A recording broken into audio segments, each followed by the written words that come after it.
Hey guys, welcome back to channel. അപ്പം നമ്മളങ്ങനെ വീണ്ടും നമ്മളൊരു മൂവി റിവ്യൂ വന്നിരിക്കുകയാണ് സുഹൃത്തുക്കളെ. റോന്ത് മൂവി നമ്മളങ്ങനെ കണ്ടിരിക്കുകയാണ്. ഇംഗ്ലീഷ് എഴുതുമ്പോൾ റൊന്ത്, മലയാളത്തിൽ എഴുതുമ്പോൾ റോന്ത്. എനിവേ റോന്ത്. അപ്പം നമ്മൾ ആ മൂവി അങ്ങനെ ഫസ്റ്റ് ഡേ ഫസ്റ്റ് ഷോ കണ്ടിട്ടുണ്ടായിരുന്നു സുഹൃത്തുക്കളെ. സോ പടം റൈറ്റ് ചെയ്തേക്കുന്നത് ഷാഹി കബീർ എന്ന് പറഞ്ഞ ആളാണ്. പുള്ളി തന്നെയാണ് ഇതും ഡയറക്റ്റ് ചെയ്തേക്കുന്നത്. സ്റ്റാറിങ് ആയത് റോഷൻ മാത്യുവും ദിലീഷ് പോത്തനുമാണ്.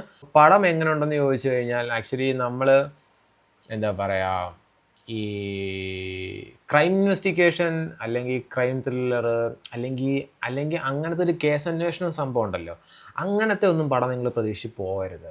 റിയൽ ആയിട്ടുള്ള പോലീസുകാരുടെ അവരുടെ ഡ്യൂട്ടി എങ്ങനെയാണ്, അല്ലെങ്കിൽ അവരൊരു ഡ്യൂട്ടി സമയത്ത് അവർ ഫാമിലി എങ്ങനെ അവർ കൊണ്ടുപോകുന്നു, അല്ലെന്നുണ്ടെങ്കിൽ അവരുടെ പേഴ്സണൽ ഇഷ്യൂസ് അതിനെ എങ്ങനെ അവർ ഹാൻഡിൽ ചെയ്യുന്നു, ഓവർകം ചെയ്യുന്നു, അതിൻ്റെ ഇടയ്ക്ക് വരുന്ന ചില കേസ് അന്വേഷണങ്ങൾ, കേസ് കാര്യങ്ങൾ അതെങ്ങനെ അവർ ഹാൻഡിൽ ചെയ്യുന്നു, അതിനെ എങ്ങനെ സോൾവ് ചെയ്ത് വിടുന്നു, പിന്നെ പുതിയ പ്രശ്നങ്ങൾ വരുമ്പോൾ അതൊക്കെ എങ്ങനെ അവർ ഹാൻഡിൽ ചെയ്യുന്നു, പിന്നീട് അവർക്കിടയിൽ ഉണ്ടാകുന്ന കൊച്ചു കൊച്ചു ഈഗോസ്, ക്ലാഷസ്, പിന്നെ അവരുടെ ലൈഫിലുണ്ടാകുന്ന കുറേ കാര്യങ്ങൾ, ഇൻസിഡൻറ്റ്, ഇതെങ്ങനെയൊക്കെ പറഞ്ഞു പോകുന്ന ഒരു ഒരു ഒരു ഒരു ഒരു ഒരു ഒരു ഒരു ഒരു റിയൽ പോലീസുകാരൻ്റെ ലൈഫ് കാണിക്കുന്ന, പോലീസുകാരുടെ ലൈഫ് കാണിക്കുന്ന ഒരു പടം. അതാണ് റോന്ത്.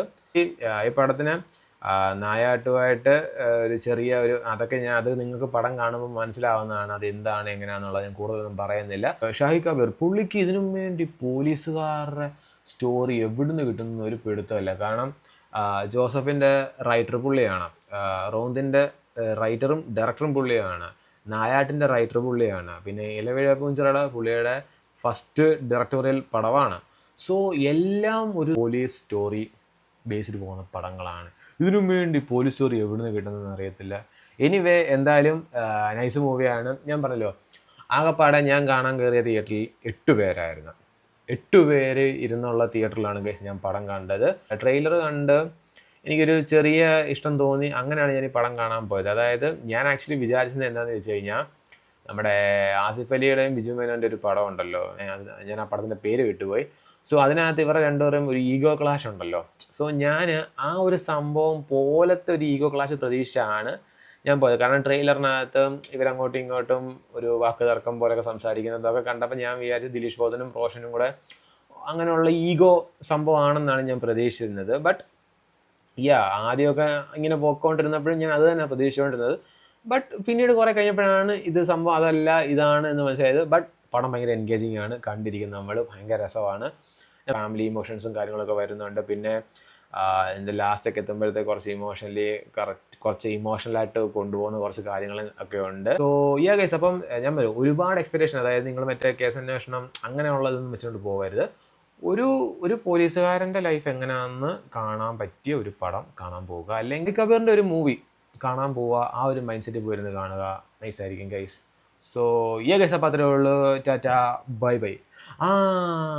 അതിന് മുമ്പ് വേറൊരു കാര്യം കൂടെ പറയാനുണ്ട് guys. Ballerina from the world of John Wick, നമ്മൾ ആ മൂവിയും കണ്ടിട്ടുണ്ടായിരുന്നു.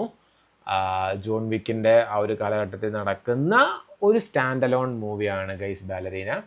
അതായത് നിങ്ങൾക്ക് ജോൺ വിക്ക് സീരീസുകളൊക്കെ നമ്മൾ കണ്ടിട്ടുള്ളതാണല്ലോ. ജോൺ വിക്ക് എന്താണെന്നും ജോൺ വിക്കിൻ്റെ പടങ്ങൾ എന്താണെന്നൊക്കെ നമുക്കറിയാമല്ലോ. അതേപോലെ ഒരു പടം, എന്നാൽ ആ പടമല്ല. ആ പുള്ളിയുടെ ആ ഒരു ലൈഫ് ഉണ്ടല്ലോ, അതായത് ജോൺ വിക്ക് എന്ന് പറഞ്ഞ ക്യാരക്ടറിൻ്റെ ഒരു ലൈഫ് ഉണ്ടല്ലോ, അയാൾ എന്താണ് ഏതാണ് എങ്ങനെയൊക്കെയാണ്, അതേപോലെ ഉള്ള ഒരു ലേഡി ക്യാരക്ടറിൻ്റെ ഒരു ലൈഫ് കാണിക്കുന്ന ഒരു പടമാണ് ബാലറീന. ജോൺ വിക്ക് ചാപ്റ്റർ 3ക്കും 4നും ഇടയ്ക്ക് നടക്കുന്ന കുറച്ച് സാധനങ്ങളൊക്കെയാണ് ഇത് കാണിക്കുന്നത്. പുള്ളിയുടെ നമ്മുടെ ജോൺ വിക്കിലെ മച്ചാൻ്റെ ക്യാമിയോയും പുള്ളിയുടെ ഒരു ഗസ്റ്റ് അപ്പിയറൻസും കാര്യങ്ങളൊക്കെ ഉണ്ട് ഇതിനകത്ത്. സോ പുള്ളി വരുന്ന സീൻസിലൊക്കെ നല്ല കയ്യടിയും നല്ല വിസിലടിയൊക്കെയാണ്. സോ എന്തായാലും ജോൺ വിക്ക് മൂവി നിങ്ങൾക്ക് ഇഷ്ടപ്പെടുന്നുണ്ടെങ്കിൽ, അല്ലെങ്കിൽ നിങ്ങൾക്ക് ഇഷ്ടപ്പെട്ടിട്ടുണ്ടെങ്കിൽ നിങ്ങൾക്ക് ഈ മൂവി ഇഷ്ടപ്പെടുന്നതായിരിക്കും.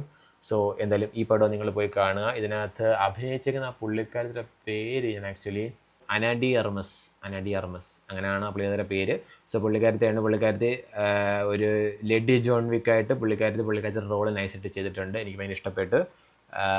ഇതിനകത്ത് ആക്ച്വലി ഒരു ഗ്രനേഡിൻ്റെ ഒരു ഫൈറ്റ് സീനുണ്ട്. അത് ഭയങ്കര സാധനമാണ് ഗൈസ്, ഭയങ്കര കിലോസ്ക്ക് സാധനമാണ്. എനിക്ക് പടത്തിനകത്ത് ഇഷ്ടപ്പെട്ടത് ആ ഒരു ഗ്രനേഡിൻ്റെ ഒരു ഫൈറ്റ് സീനാണ്. ഒരു ഡോറിൻ്റെ അവിടെ, ഞാനത് പറയുന്നില്ല ഗൈസ്, നിങ്ങളത് കാണുമ്പോൾ നിങ്ങൾക്ക് മനസ്സിലാവും. ഒരു ഡോറിൻ്റെ ഇടയ്ക്ക് വെച്ച് ഒരു സാധനം ഉണ്ട് ഗൈസ്, അത് ഭയങ്കര കുറച്ച് ആ ഒരു ആ ഒരു ഫൈറ്റ് സീൻ ഇച്ചിരി റോ ആണ് ഗൈസ്. എല്ലാം റോ ആണ്, ബട്ട് എന്നാലും എനിക്ക് കുറച്ചും കൂടെ ഒരു ഭയങ്കര റോയിഷ് ഫീൽ ചെയ്തത് ആ ഒരു ഗ്രനേഡ് ഫൈറ്റ് സീനാണ്.